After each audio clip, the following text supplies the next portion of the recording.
Il est 23h, bonsoir à tous. Merci de votre attention. Voici les titres à la une de l'actualité ce samedi. Les nouvelles orientations stratégiques pour l'emploi des jeunes présentées aux partenaires que sont l'UNICEF, l'OIM, le BIT, le PAM. Une rencontre a été organisée avec les partenaires par le ministère de la Promotion de la Jeunesse et de l'Emploi des Jeunes pour la présentation de son plan stratégique de développement pour la période 2021-2025. On en parle en début de journal. Lutte contre la Covid-19 devant l'augmentation des cas de contamination à la maladie. Le Haut Conseil des entreprises de transport lance une campagne de sensibilisation au port du masque dans les transports en commun. La consigne est désormais claire pour les transporteurs. Les cache-nez seront exigés aux clients et aux chauffeurs.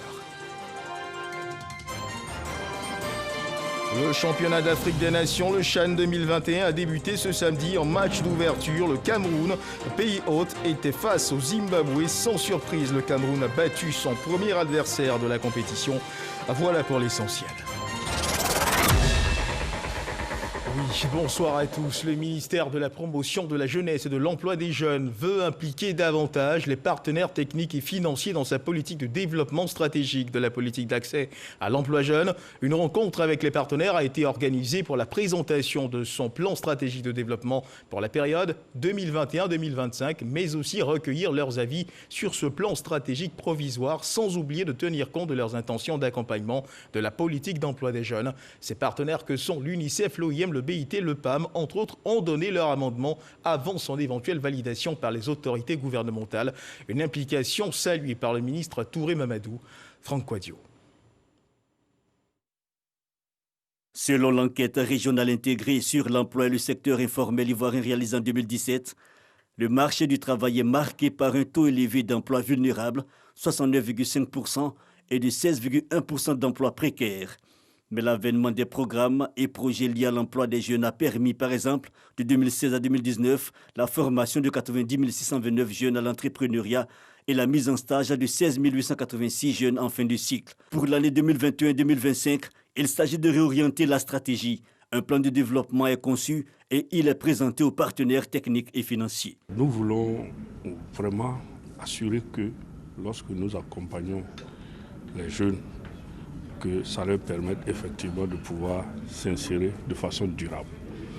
Bon, il ne s'agit pas d'avoir un petit boulot de 2 ou 3 jours ou de 3 mois, qu'ils puissent s'insérer durablement. Ça veut dire que nous allons améliorer nos offres de services. Une dizaine d'organisations internationales venues s'imprégner du projet, mais aussi faire des amendements. Le PAM, l'UNICEF et l'Organisation internationale du travail, entre autres. Et donc là, il y a des énormes efforts qui sont faits au niveau de l'agence emploi jeune, mais aussi d'autres dispositifs gouvernementaux pour soutenir la création d'entreprises ou de l'auto-emploi par les jeunes entrepreneurs. Ça, c'est une première dimension qui est importante. La deuxième dimension, qui est centrale dans le dispositif qui est mis en place, c'est l'implication du secteur privé et des entreprises. Des recommandations notées par le ministre de tutelle, Touré Mamadou, qui a réaffirmé la volonté du gouvernement de renforcer le dispositif d'aide à l'emploi des jeunes. Je notais aussi que nous devions donc intensifier nos actions en milieu rural, mais aussi améliorer la communication à l'endroit des populations en milieu rural. C'est aussi la volonté du chef de l'État sous l'excellence Alassane Ouattara. Nous avons aussi comme recommandation donc le renforcement du dispositif de suivi-évaluation. Nous avons investi plusieurs milliards de francs CFA dans les programmes d'insertion des jeunes. C'est vrai que nous avons un dispositif de suivi-évaluation, mais ce dispositif sera renforcé pour que nous puissions mesurer en temps réel l'impact donc, de ces investissements sur donc, les jeunes. Ces ajustements seront portés au gouvernement d'ici la fin du mois de janvier pour adoption. Il s'agit au final de mobiliser plus de 2 millions de possibilités d'insertion pour les jeunes en Côte d'Ivoire. Et pour permettre à la Côte d'Ivoire d'assurer son autosuffisance en riz, voici la solution que propose le gouvernement ivoirien. Augmenter la production locale par l'utilisation d'intrants à fort rendement et des engrais de qualité. C'est dans ce cadre que le ministre de l'Agriculture a signé un partenariat cette semaine avec 2 géants mondiaux en équipement agricole. Le compte-rendu de Lansini Bagayoko. Pour combler son déficit de production en riz qui avoisine les 1,5 million de tonnes, la Côte d'Ivoire importe chaque année pour 350 milliards de francs CFA. Des dépenses lourdes que le gouvernement cherche à éviter avec la mise en œuvre de sa stratégie nationale 2020-2030. Stratégie qui préconise des variétés de riz à fort rendement et l'emploi de fertilisants adaptés. Voilà qui justifie cet accord tripartite entre le ministère de la Promotion de la Riziculture et les deux firmes internationales. Nous venons à cette table pour apporter aux riziculteurs ivoiriens des engrais spécialisés pour le riz, qu'ils soient en culture irriguée ou en culture pluviale. Mais au-delà de ces engrais que nous pouvons mettre à la disposition de ces riziculteurs et du ministère, nous venons avec du conseil et de la connaissance que nous sommes prêts à mettre à la disposition des leaders de poules et des riziculteurs en Côte d'Ivoire. Des engrais de qualité à mettre à la disposition des paysans en vue de compenser la perte des éléments nutritifs des terres, mais surtout une assistance technique en matière de suivi des itinéraires. Nous souhaitons également accompagner les agriculteurs. C'est pour nous essentiel, en les formant à la connaissance de nos produits, en les formant à l'utilisation de nos produits, aux bonnes pratiques agricoles, pour leur permettre d'utiliser les bons produits aux bonnes doses et au bon moment. Cet acte de signature qui combine ces deux expertises signifie à terme un approvisionnement efficient en produits phytosanitaires et en intrants et une plus grande productivité des exploitations rizicoles. Ce partenariat devrait in fine entraîner des profits plus élevés, notamment pour les riziculteurs. Cet acte est très important pour la Côte d'Ivoire parce qu'aujourd'hui, l'objectif que nous avons avec la nouvelle stratégie, il s'agit de passer d'une riziculture traditionnelle à une riziculture moderne, rentable, durable et respectueuse de l'environnement. En densifiant son offre en matière de production de céréales, il s'agit pour l'Afrique et donc pour la Côte d'Ivoire de régler cette question devenue forcément anxiogène. Comment nourrir les 10 milliards d'individus que comptera le monde en 2040? Et loin des champs de production rizicole, le ministre du Budget du portefeuille de l'État, Moussa Sanogo, a effectué hier vendredi 15 janvier 2021 une visite dans les locaux de l'Agence du foncier rural, l'AFOR, une visite de travail qui lui a permis de s'imprégner de plusieurs questions comme celle du financement de l'AFOR, de l'amélioration technique des travaux effectués, notamment la délimitation des espaces villageois. Jean-Luc Bongo nous en parle. Après le ministre de la Sécurité et de l'Intérieur, la semaine dernière, c'est au tour de Moussa Sanogo, du budget et du portefeuille de l'État, de s'imprégner des conditions de travail et de l'opérationnalité de l'agence foncière rurale, un organe dédié à la sécurisation foncière. Notre rôle, c'est de délimiter avec certitude les 8576 villages de Côte d'Ivoire. On ne pourra plus dire telle structure est créée par attachement à tel village sans avoir la carte précise. Une mission de sécurisation des investissements dans le foncier rural qui vise à favoriser un climat de confiance entre les opérateurs économiques privés et les détenteurs de droits privés. Le foncier a été et demeure une problématique importante en zone rurale, mais aussi pour tout ce que son action peut entraîner dans l'accélération de la création de richesses, notamment à travers la délivrance des certificats fonciers, la facilitation donc du financement des activités dans le secteur agricole. Les échanges avec le ministre ont notamment porté sur les questions du financement des activités de l'agence foncière rurale ou encore de l'amélioration technique des travaux qu'elle effectue en matière de délimitation d'espaces villageois. Et au chapitre santé de cette édition, on parlera encore ce soir de la Covid-19. Il ne faut surtout pas baisser sa garde, la maladie continue de sévir en Côte d'Ivoire.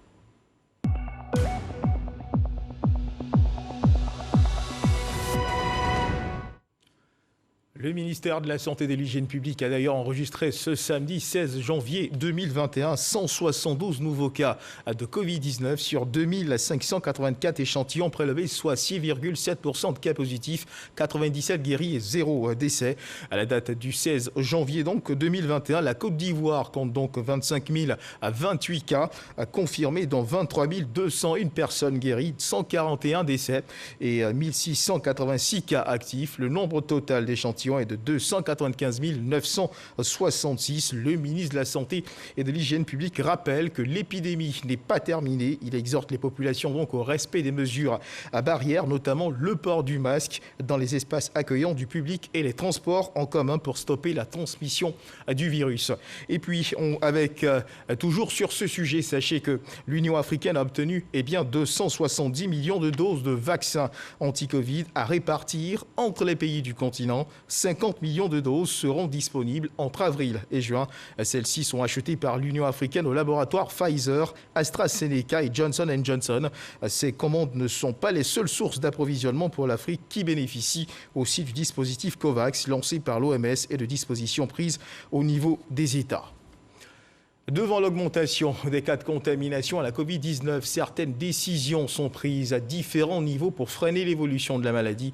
C'est le cas du Haut Conseil des entreprises de transport qui vient de lancer une campagne de sensibilisation au port du masque dans les transports en commun. Et pour eux, la consigne est claire. Désormais, les cache-nez seront exigés aux clients et aux chauffeurs. Mamadou Kouassi. Des cache-nez remis aux clients de ce taxi communal assurant la ligne Zo à Toban dans la commune de Cocody. Nous sommes au lancement de la campagne de sensibilisation port de masque dans le transport public. C'est pour notre propre santé. Le cache-nez, c'est utile. À partir d'aujourd'hui, je marche avec mon cache-nez, me protéger puis protéger les autres.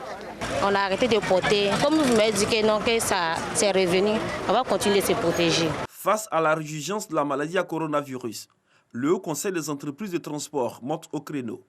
Ibrahim Diaby, directeur général de cette structure, est sur le terrain pour parler aux acteurs du transport de la nécessité de s'investir dans la lutte contre la Covid-19. Vous voyez que la première phase nous a coûté très cher pendant près de 5 mois. Si la maladie revient, et nous les transporteurs, nous les chauffeurs, nous les chefs de gare, nous les organisations, etc., nous savons que c'est mauvais pour nous. Parce que si ça continue, c'est l'autre chose là qu'on a évité là qui va revenir. C'est-à-dire bloquer Abidjan, diminuer les places. C'est pour ça que nous vous demandons de tout mettre en œuvre pour que nous puissions ensemble sensibiliser nos passagers, nos équipages, nous-mêmes. Une initiative bien accueillie par les responsables de gare et les chauffeurs. On a constaté nous-mêmes la hausse du nombre de Covid. Ce ne serait pas bon pour nous, transporteurs, de retomber à ce qui est passé, ça fait près de 6 mois. Donc nous prenons vite le taureau par les cornes. Une équipe de veille qui sera là en permanence, en tout cas, dès que l'ouverture de la gare jusqu'à la fermeture de la gare, pour faire respecter les mesures barrières. De Cocody à Yopougon, en passant par Adjamé, Ibrahim Diaby a rappelé les conséquences de cette pandémie sur leurs activités, avant de lancer un message à tous les usagers du transport public. Désormais, quand vous montez dans un véhicule, faites tout pour porter le cache-nez. Celui qui n'a pas de cache-nez ne peut pas monter dans un baka. Celui qui n'a pas de cache-nez ne peut pas monter dans un autocar. Après demain, ça va commencer. Cette campagne de sensibilisation va s'étendre à toute la Côte d'Ivoire. Une démonstration des transporteurs plus que déterminés à faire barrage à la propagation de la Covid-19. Voilà, n'oubliez surtout pas de sortir sans votre cache-nez. Et puis on parle d'autre chose à présent, la célébration de la journée des droits de l'homme et de la communauté économique des États de l'Afrique de l'Ouest se tient à Abuja, au Nigeria, du 16 au 17 janvier 2021. Le thème de cette journée est « Promouvoir le droit à l'éducation, à la santé et l'opportunité de profiter des pratiques de santé culturelle autochtones ». En prélude à l'événement, le Conseil national des droits de l'homme, CNDH, a initié le jeudi dernier à Cocody une réflexion sur le rôle de la médecine traditionnelle dans le traitement des maladies et la gestion de la pandémie. L'institution veut promouvoir la pharmacopée autochtone pour une bonne jouissance du droit à la santé pour les populations. Jean-Marc Djadji. Le Conseil national des droits de l'homme, CNDH, célèbre en Côte d'Ivoire la journée des droits de l'homme de la CEDEAO 2021.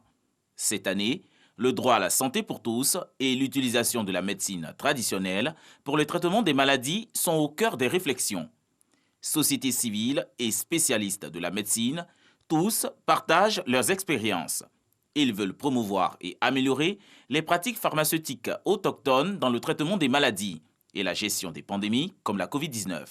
L'on enregistre plus de 6500 tradipraticiens en Côte d'Ivoire et plus de 90% de la population a accès aux soins de santé traditionnels, selon le programme national de la promotion de la médecine traditionnelle. Le gouvernement a pu mettre en place des lois. La médecine traditionnelle est donc légalisée réglementé. Nous avons une loi et un code d'éthique et de déontologie par rapport aux praticiens de médecine traditionnelle. Mais je pense que nous sommes sur la bonne voie. Nous avons fait le renforcement des capacités des praticiens de médecine traditionnelle sur les bonnes pratiques de fabrication, mais également la référence, la contre-référence. Depuis l'allocution du président de la République qui demandait à ce que la médecine traditionnelle soit mise à contribution, nous avons été approchés et nous avons mis à la disposition des autorités de l'UFR des sciences pharmaceutiques et biologiques des potions que nous avons amenées de partout à travers la Côte d'Ivoire afin que ce soit pris en compte dans cela. La présidente du CNDH, Namizata Sangaré, s'est engagée à travers cette journée à assurer la promotion et la protection des droits de l'homme en Côte d'Ivoire. La célébration de la journée des droits de l'homme de la CEDEAO est à sa 5e édition. Et l'actualité, c'est également cette information qui devrait réjouir les parents d'élèves et écoliers de la région d'Unzi. Le conseil régional d'Unzi a reçu plus de 4500 tables bancs dans le cadre du programme d'investissement rapide des régions et 1500 kits scolaires. Ce programme a aussi permis de mener plusieurs actions sociales au bénéfice des populations d'Unzi. C'est ce que nous dit Eugène Atoubé. On dit la taille, on a voté pour lui. Sur le temps consacré à la reconnaissance, le président du conseil régional d'Unzi rend public le don du président Alassane Ouattara dans le domaine de l'éducation. Ce sont 4500 tables bancs offerts pour soutenir la politique éducative du conseil régional d'Unzi, une politique en cohérence avec la vision du gouvernement. C'est une contribution significative aux efforts de la région d'Unzi dans un contexte où l'école, comme ailleurs en Côte d'Ivoire, affiche son dynamisme, en même temps qu'apparaît la nécessité d'accompagner les mécanismes qui assurent son illustration.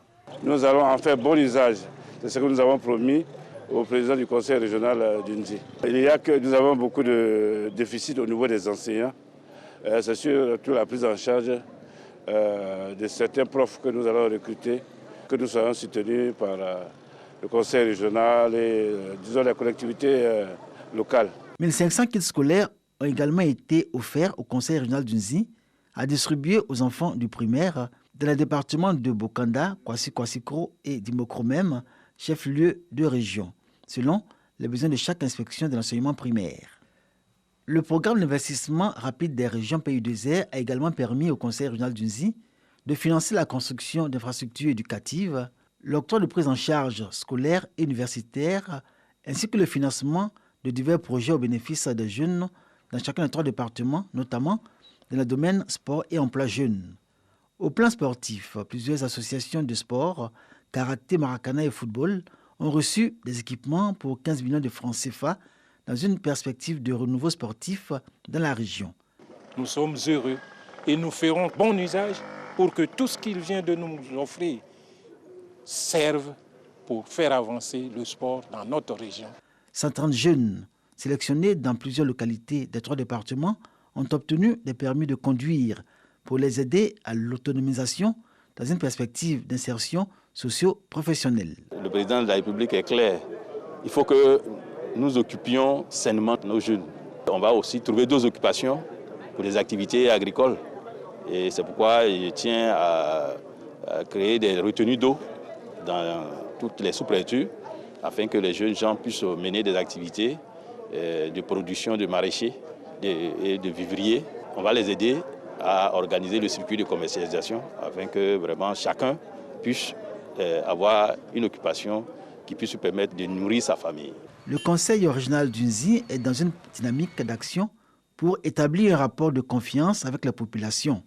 Générosité, solidarité et écoute sont les valeurs autour desquelles Ngossan Kofi Lataï engage filles, fils et cadres d'Unzi à tous œuvrer pour une région prospère et rayonnante.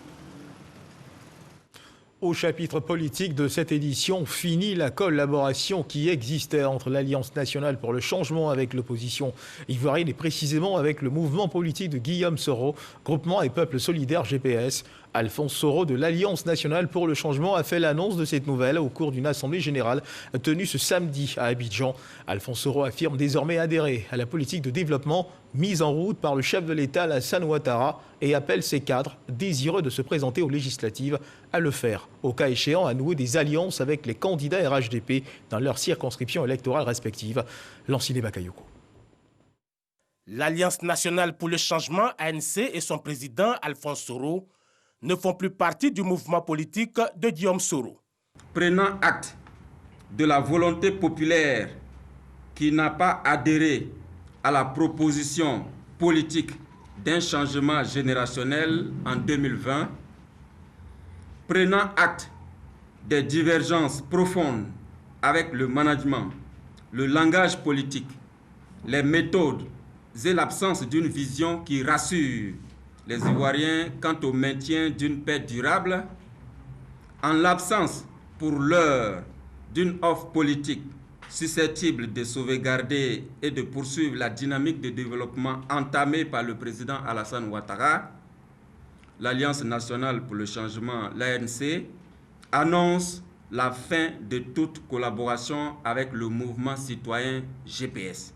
Cette fin de collaboration avec le mouvement citoyen GPS et l'opposition ivoirienne marque surtout le début d'une nouvelle alliance avec le Rassemblement des oufouettistes pour la démocratie et la paix, RHDP.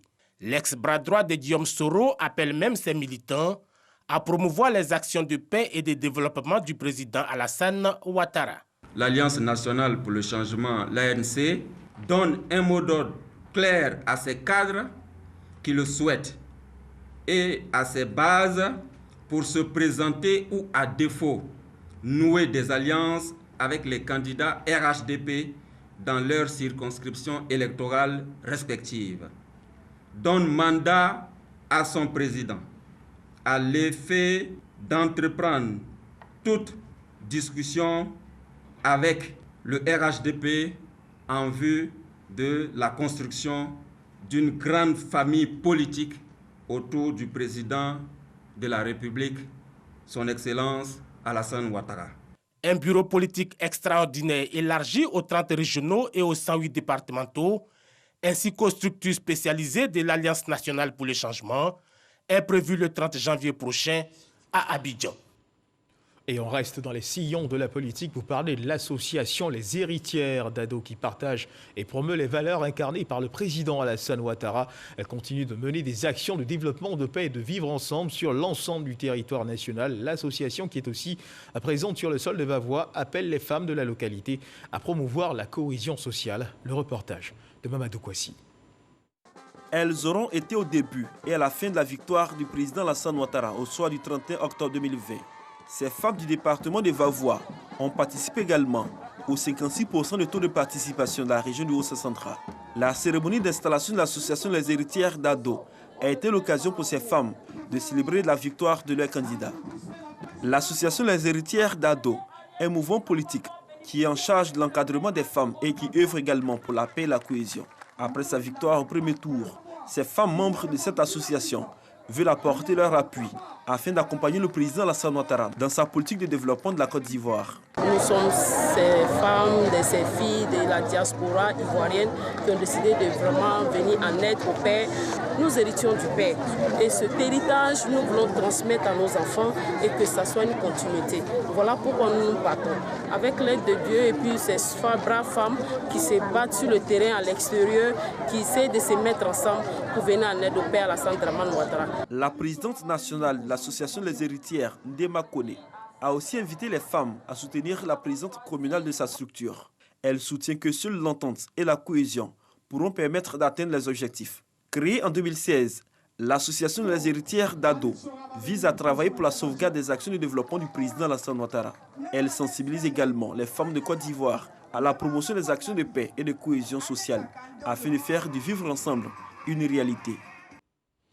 Le nouveau chef du canton Sofa, El Hadj Bamba Adama, vient d'être intronisé dans la localité d'Odiéné-Sienso, un village situé à une dizaine de kilomètres d'Odiéné, en présence de l'ensemble des fils et filles du canton Sofa, dont le ministre auprès du président de la République chargé des affaires économiques et financières, Koné Adama.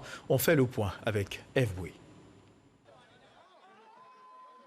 El Hadj Bamba Adama est le nouveau chef du canton Sofa. Il remplace Koné Vakese, décédé il y a 2 ans. L'intronisation se déroule dans la localité de Djenné-Sienso en présence d'un parterre d'invités, d'élus, des cadres, des fils et filles du canton Sofa venus d'ici et d'ailleurs. Une fois les bénédictions prononcées par les guides religieux, les interventions du comité d'organisation et du conseil régional du Kabadougou plantent les décors.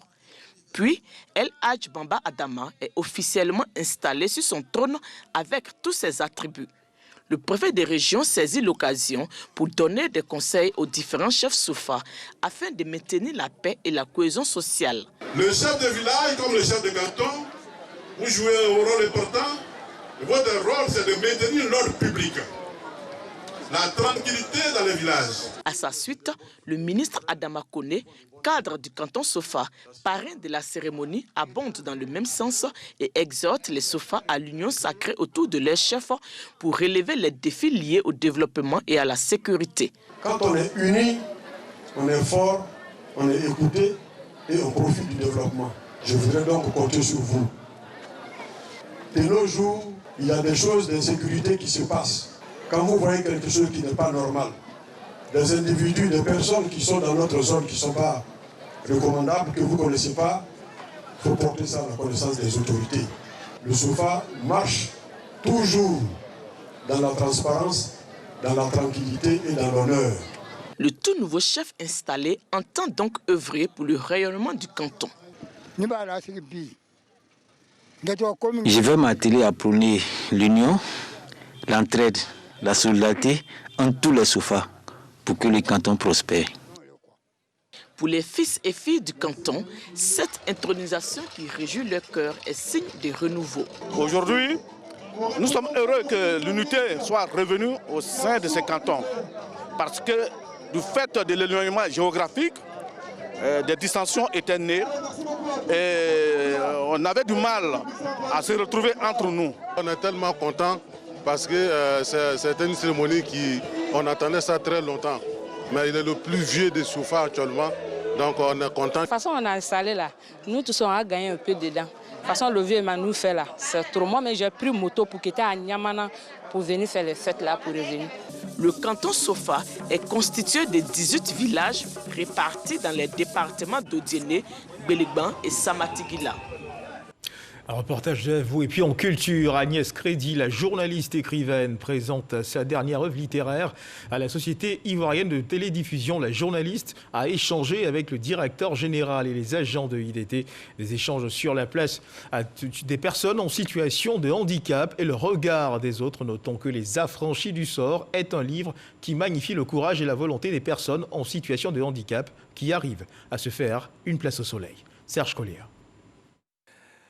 Des noms et des visages, connus ou pas du tout. Ensemble, ils partagent un même destin, celui d'avoir surmonté un handicap pour s'assumer de façon héroïque dans une société qui ne leur fait pas souvent de cadeaux. 20 affranchis du sort, racontés par Agnès Crédy. La journaliste écrivaine partage l'expérience de son œuvre avec le directeur général de la Société ivoirienne de télédiffusion, Adama Yeo, et ses collaborateurs. Les réalités des personnes handicapées, leurs combats quotidiens, leurs droits sont développés dans ce roman qui amène le lecteur à avoir un regard neuf. Je pense qu'il faut comprendre le sens de l'œuvre. C'est effectivement amener tout le monde à comprendre ce qui est vraiment utile, c'est-à-dire ce qui nous unit, que nous sommes tous pareils. Le corps n'est qu'une enveloppe qu'on peut pouvoir dompter. C'est par la force de la volonté, par la force de la conviction qu'on peut être capable de s'inscrire dans une société qui est productive. Produire, c'est savoir vaincre ses fragilités, c'est savoir se surpasser. Et ce sont ces leçons que nous donnent ces personnes en situation de handicap qui nous montrent que le corps fragilisé peut être vaincu, que ne pas voir ne nous rend pas forcément aveugles et que ne pas entendre ne nous rend pas forcément sourds. Aux côtés d'Agnès Crédy, Anne-Cécile Conan, chef d'entreprise, dont l'histoire figure dans ce livre. Les affranchis du sort est une leçon de vie, une leçon pour dire aux personnes en situation de handicap que l'handicap ne nous enlève rien. Yeo Adama, directeur général de la Société ivoirienne de télédiffusion, parrain de cette cérémonie, s'est procuré un stock important d'ouvrages dédicacés aux agents par l'auteur. En sport, en football, le championnat d'Afrique des Nations, le CHAN 2021, a débuté ce samedi en match d'ouverture. Le Cameroun, pays hôte, était face au Zimbabwe et sans surprise, le Cameroun a battu son premier adversaire de la compétition. Le résumé est signé Jean-Sylvain Esso. Début des compétitions réussi pour le Cameroun. Opposé au Zimbabwe en ouverture du CHAN 2021, les Lions indomptables locaux ont eu du mal à trouver la faille. Malgré leur domination lors de la première période, ils ne réussiront pas à tromper le portier des Warriors, 0-0 à la pause. En seconde période, Jacques Zoa et ses coéquipiers multiplient les offensives et obligent les Zimbabwéens à la faute. C'est finalement à la 73e minute, sur un coup franc, que Salomon Banga, sociétaire du Coton Sport de Garoua, d'un geste acrobatique, inscrit le seul but du match. Mardi prochain, le Cameroun sera face au Mali et aura la possibilité d'assurer sa qualification pour les quarts de finale de la compétition. Et c'est sur cette note sportive que se referme cette édition. Merci de nous avoir suivis. Dieu garde la Côte d'Ivoire.